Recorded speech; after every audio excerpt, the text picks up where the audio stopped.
এই লেসনে আমরা পিএইচপি স্ক্রিপ্টের মাধ্যমে কোনো ডেট কিভাবে জানতে হয় সেটি দেখব। দেখুন এই ডেটের এখানে এই ফাংশনটি যদি আমরা লক্ষ্য করি যে ইকো ডেট এখানে মূলত আজকের ডেট রিটার্ন করবে এবং এর ফরম্যাটটা হবে এরকম। এখানে তিন ধরনের ফরম্যাট আমি ব্যবহার করেছি। তো কোন ফরম্যাটের জন্য কোন আউটপুট দিবে সেটি এখানে আমাদের ডিফাইন করে দিতে হবে।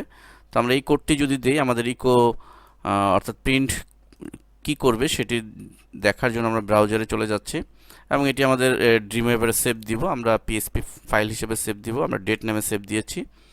দেন আমরা যদি চলে যাই, দেখুন ডেট নামে আমি সেভ দিয়েছিলাম। সো ডেটে ক্লিক করছি,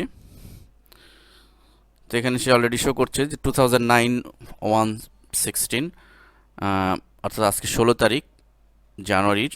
তো সেটি শো করছে এবং এখানে একই জিনিস শো করছে কিন্তু ফরম্যাটটি ভিন্ন ভিন্ন স্টাইলে প্রেজেন্ট করছে। তো এভাবে কোনো আজকে ডেট রিটার্ন করার জন্য আমরা এই স্ক্রিপ্টটি ব্যবহার করতে পারি। এরপর আমি আরেকটি জিনিস এবার দেখাচ্ছি আপনাদেরকে, যে আগামীকালের ডেট জানার জন্য মূলত এই কমান্ডটি। এখানে ট্যাগের মধ্যে আমাদের এই কমান্ডটি ইউজ করতে হবে। ডলার, এটি একটি ভ্যারিয়েবল ঘোষণা করেছি টুমোরোর জন্য, এবং ইকুয়াল টু মূলত এই কোডটি দিতে হবে আমাদের আগামীকালকের ডেটের জন্য। দেন আমাদের কি প্রিন্ট করবে সেটি আমরা ইনভার্টেড কমার ভিতরে দিয়ে দিব, টুমোরো ইজ ডেট এটি। তো এটি আমরা যদি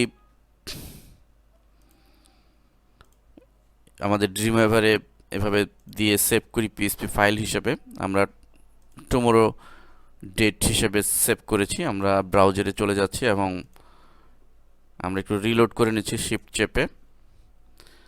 দেন আমরা সব সোজা নিচে চলে যাচ্ছি যেখানে আমাদের ফাইলটি রয়েছে টুমোরো ডেট, আমরা এটিকে ক্লিক করছি।